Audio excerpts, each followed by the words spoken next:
இந்த கூட்டத்தெல்லாம் காசு கொடுத்து தான் கூட்டுறாங்க. இன்னைக்கு பார்க்குற கூட்டம் அவர் இதயத்தில் சிம்மாசனம் போட்டு அமர்ந்ததால அந்த கூட்டம், அவர் எல்லாருடைய இதயத்தில் சிம்மாசனம் போட்டு அமர்ந்ததால அந்த கூட்டம்.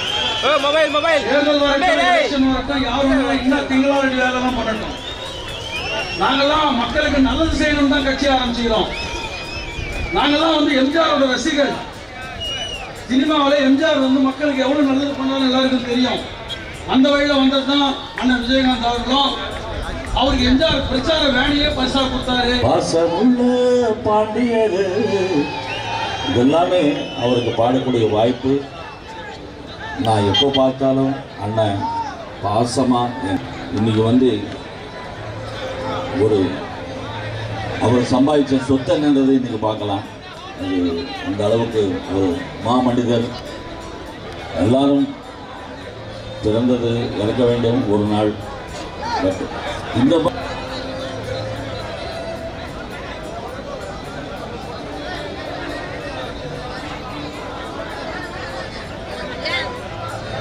நினைவுகள் மனித நேய மக்கள் கட்சி ஐயா திரு ஜவஹர்லால்.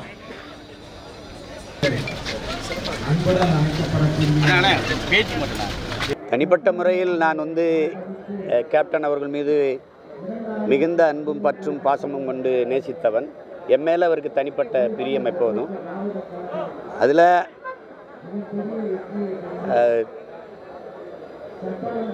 தவசி படத்திற்கு நான் தான் உரையாடல் எழுதினேன். அதில் அப்போ அவர் மேலே இருந்த அதீத பிரியத்தினால தான் நான் அந்த துளசி வாசம் மாறினாலும் மாறும், தவசி வார்த்தை மாற மாட்டார்னு அந்த வசனத்தை நான் எழுதினதை. அப்போ புயல் அடித்து கூட பொழைச்சவன் இருக்கான், அந்த பூவதி அடித்து பொழைச்சவன் இல்லைன்னு சொல்லிட்டு எழுதுனது நான் தான்.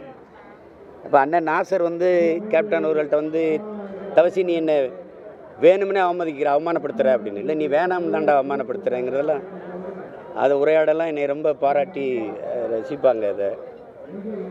அது எங்களுக்குள்ள ஒரு எல்லாம் கடந்த அன்பும் பாச பிணைப்பும் இருந்தது. அது நாங்கள் ஒரே மண்ணின் மக்களாக இருந்தது கூட இருக்கலாம்.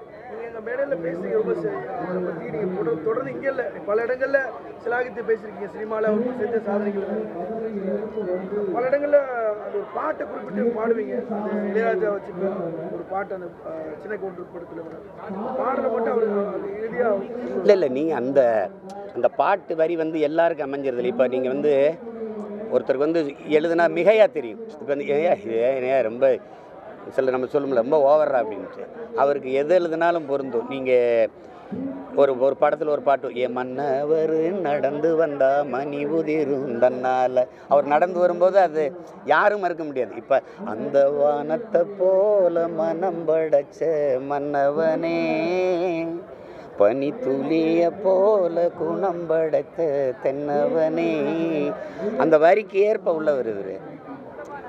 அவருக்கு வந்து என்ன பார்த்தீங்கன்னா ஆள் ஜாண்டிக்கா கம்பீரமாக இருப்பார், வெளிய உருவம் பெருசாக இருக்கும், உள்ள ரொம்ப குழந்தைத்தனமானவர். அவர் பழைய பார்த்தீங்கன்னா தெரியும், ரொம்ப வெகுளியான மனிதன் அவர். தன் கடுமையான உழைப்பால் எந்த பின்புலம் இல்லாமல் இந்த உயரத்துக்கு வந்தவர் இவர். அவருடைய பண்பை ஆகச்சிறந்த குணத்தை வந்து சொல்லிக்கொண்டே இருக்கலாம். அதாவது அடுத்தவன் பசி பொறுக்காதவன் தான் ஆகச்சிறந்தவனாக இருக்க முடியும். அப்படி அவர் அடுத்தவன் பசிக்காக சிந்தி கவலைப்படுவார். அப்படி ஒரு நிறையா பேசிப்போம். ஏன்னா ஒரு மச்சின பக்கத்து வீடு, நாங்கள் ரொம்ப அடிக்கடி சந்திப்போம். சந்திக்கும்போது சீமானை ரொம்ப அதாவது என்னை பேச விட்டு ரசிப்பார். நான் பேசுகிறது அவருக்கு ரொம்ப பிடிக்கும். அப்போ அதில் எங்கள் ரெண்டு பேருக்கும் அது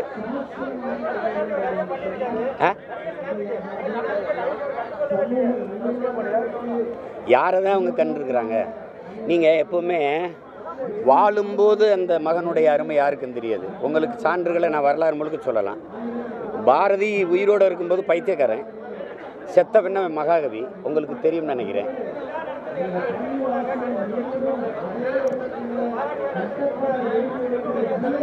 கேப்டனுக்கு வந்து நீங்களோ நானோ பாராட்டம் நடத்தணுங்கிறது இல்லை. எங்கிருந்தோ கண்ணுக்கு தெரியாத தொலைதூரத்திலிருந்து இத்தனை லட்சக்கணக்கான மக்கள் அவருடைய இறுதி பயணத்திற்கு வந்து நிற்கிறாங்கன்னா, இதை விட உலகத்தில் அவருக்கு சிறந்த பாராட்டை நீங்கள் வழங்கிட முடியாது. அவரை நீங்கள் தண்ணீரால் குழுவாட்டி அவர் இறுதி பயணத்தை தொடங்க முடியாது. மக்கள் தங்கள் கண்ணீரால் அவர் உடலை கழுவி அனுப்பி வைக்கிறாங்க. அதுதான் அவருக்கு கிடைச்சிருக்க ஆக சிறந்த பாராட்டு. அவர் இந்த மண்ணை ஆளாமல் போயிருக்கலாம், ஆனால் மக்களின் மனதை நிரந்தரமாக ஆண்டு கொண்டிருப்பாருங்கிறது தான் உண்மை. நன்றி.